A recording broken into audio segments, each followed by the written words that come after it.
Assalamualaikum warahmatullahi wabarakatuh. Jumpa lagi dengan saya Pizza Febrati dan kawan saya Opi Perumerian. dan kami pastinya akan menayangkan berita yang paling hot, Fenomena dan bomba. dan yaitu siklus menstruasi. Kalian tahu nggak siklus menstruasi itu apa? Tahu nggak?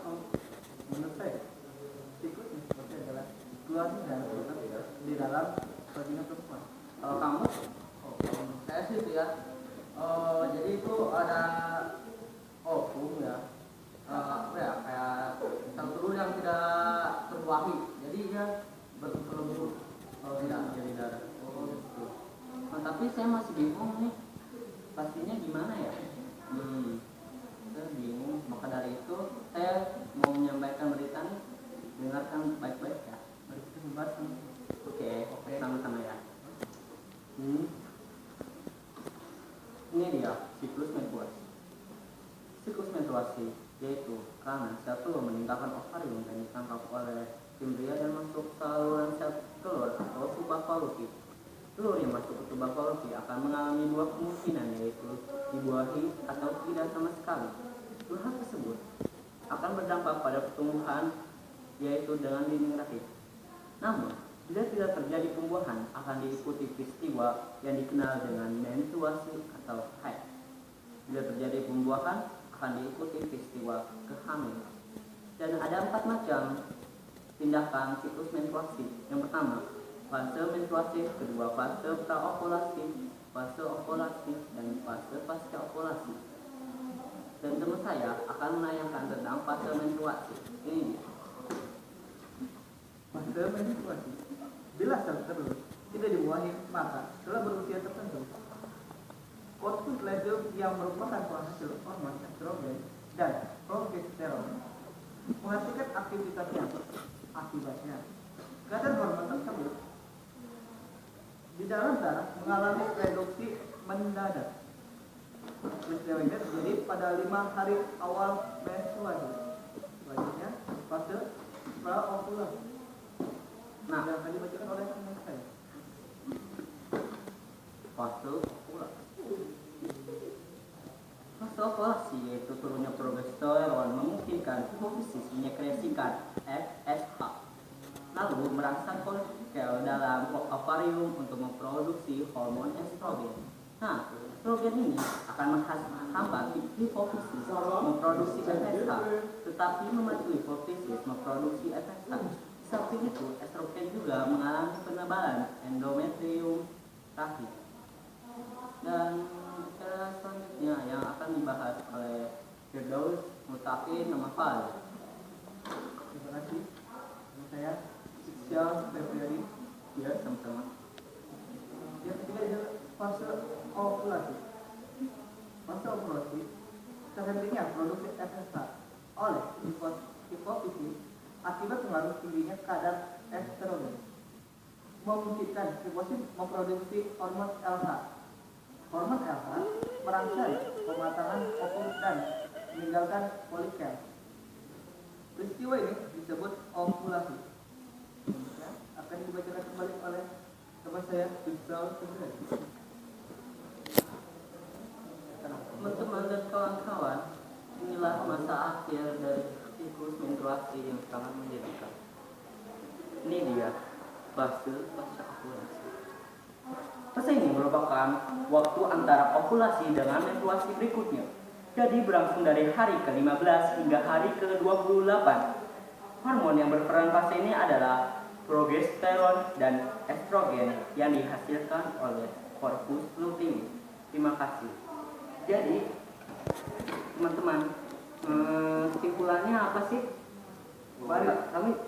Mari kita tanya kepada Pak Opi Prihagu. Nah, jadi teman-teman, kesimpulan dari teman-teman kita tadi yang menjelaskan.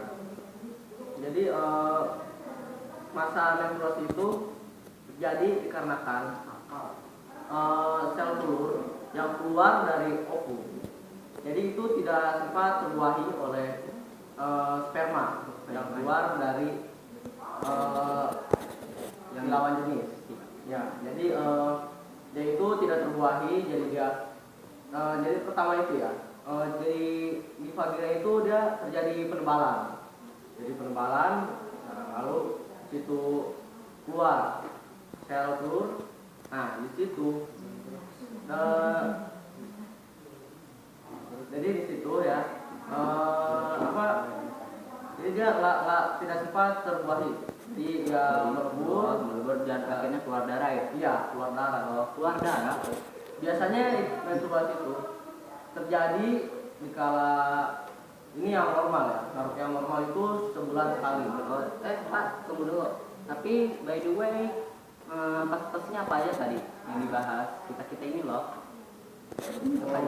Fase-fasenya ya.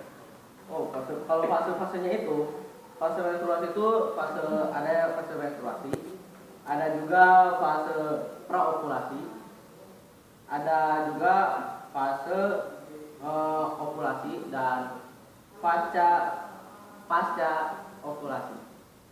Saya mau nanya, dok, berapa lama berapa lama perempuan itu mengalami fase menstruasi? Oh, berapa lama ya? Kira-kira itu sampai Terus saya tahu.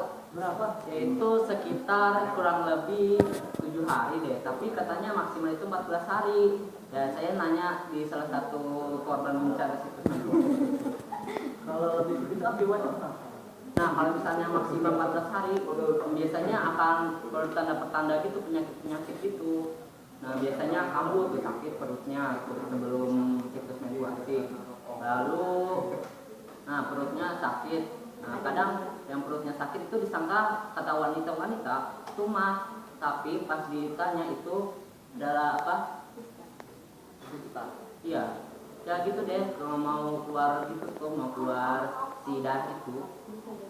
Menarik sekali fase menstruasi ini. Oh, jadi itu ya bisa jadi dia itu tidak stabil tuh. Jadi, iya. Terus ada juga ya yang di fase menstruasi. Ada juga yang kalau yang sudah normal itu ada yang sampai sebulan itu 2 kali. Iya. Oh iya itu ada itu. Ada yang kayak gitu ya. Parah ya dong. Malah bisa kalau yang parah itu ada lebih loh. Hah? Ada lebih. Iya, subhanallah. Mungkin itu adalah rekor dunia yang terbaru. Kayaknya itu kalau misalnya sebulan sampai 5 kali itu rekor bener ya. Iya, rekor. Terus by the way gimana ngukurnya ya? Ukurnya pakai meteran bisa nggak ya? Oh, mungkin ada alat menstruasi meter. Menaksen bisa nggak? Racun bisa nggak? Garis. Racun.